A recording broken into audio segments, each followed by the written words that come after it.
കേവല ഭൂരിപക്ഷം പോലും സ്വന്തമായില്ലാതെ സഭയിൽ ബില്ലുകൾ പാസാക്കിയെടുക്കാൻ പ്രതിപക്ഷത്തിന്റെ കാലുപിടിക്കേണ്ട ഒരു അവസ്ഥയിലാണ് കേന്ദ്ര സർക്കാർ. ബി.ജെ.പിയുടെ പതനം പരിപൂർണമായി ഉറപ്പിച്ചു കഴിഞ്ഞുവെന്ന് വിളിച്ചോതുന്ന അത്യപൂർവ്വ നിമിഷങ്ങൾക്കാണ് ഇപ്പോൾ ഡൽഹി സാക്ഷ്യം വഹിക്കുന്നത്. FCRA ഭേദഗതി ബില്ലും ഭരണഘടനാ ഭേദഗതി ബില്ലുമൊക്കെ പാസാക്കാൻ കഴിയില്ലാതെ മോദി സർക്കാരും അമിത്ഷായും നെട്ടോട്ടമോടുകയാണ്. വിദേശ രാജ്യങ്ങളിൽ നിന്നും സംഘടനകളിൽ നിന്നും നമ്മുടെ നാട്ടിലെ NGO-കളും സന്നദ്ധ പ്രസ്ഥാനങ്ങളും കൈപ്പറ്റുന്ന സാമ്പത്തിക സഹായങ്ങളും ഫണ്ടുകളും പൂർണ്ണമായി സർക്കാരിന്റെ നിരീക്ഷണത്തിലും നിയന്ത്രണത്തിലും ആക്കാനുള്ള ബില്ലാണിത്. സുതാര്യതയുടെ മറപിടിച്ച് സർക്കാരിനെതിരെ ശബ്ദമുയർത്തുന്ന സംഘടനകളെയും പ്രതിപക്ഷത്തെയും വായ മൂടിക്കെട്ടാനുള്ള ഒരു ഒളിയമ്പ് കൂടിയാണിത്.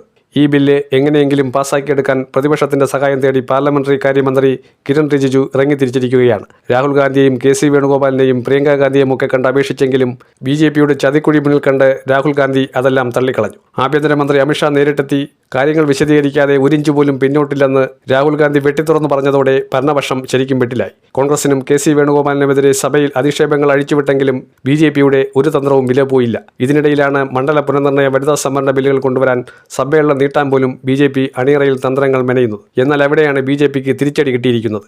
NDAയെ പിന്തുണയ്ക്കുമെന്ന് കരുതിയ തൃണമൂൽ കോൺഗ്രസിൽ നിന്ന് തെറ്റിപ്പിരിഞ്ഞ വിമത MPമാരിൽ 3 MPമാർ തങ്ങൾ BJPക്കൊപ്പമോ NDAയ്ക്കൊപ്പമോ ഇല്ല എന്ന് പരസ്യമായി പ്രഖ്യാപിച്ച് സഭയെ ഞെട്ടിച്ചിരിക്കുകയാണ്. ഭരണഘടനാ ഭേദഗതി ബിൽ ലോക്സഭയിൽ പാസ്സാകണമെങ്കിൽ സഭയിൽ ഹാജരാകുന്നവരുടെ 2/3 ഭൂരിപക്ഷം വേണം. അതായത് 540 MPമാർ ഹാജരായാൽ 360 പേരുടെ പിന്തുണ വേണം. നിലവിൽ NDAയ്ക്കുള്ളത് കേവലം 324 MPമാർ മാത്രമാണ്. തമിഴ്നാടിന് ദോഷമില്ലെങ്കിൽ പിന്തുണയ്ക്കാമെന്ന് സൂചന നൽകിയ 22 MPമാരുള്ള DMKയെ അമിത്ഷായും കൂട്ടരും കൂടെ കൂട്ടിയാൽ പോലും BJPക്ക് 14 വോട്ടുകളുടെ കുറവുണ്ട്. ഇനി DMK വോട്ടെടുപ്പിൽ നിന്ന് വിട്ടുനിന്നാൽ പോലും 21 വോട്ടുകളുടെ കുറവ് വരും. കഴിഞ്ഞ ഏപ്രിലിൽ സഭയിൽ ബില്ല് അവതരിപ്പിച്ച് ദയനീയമായി പരാജയപ്പെട്ടതിന്റെ ക്ഷീണം നരേന്ദ്രമോദിക്കും അമിത്ഷായ്ക്കും ഇനിയും മാറിയിട്ടില്ല.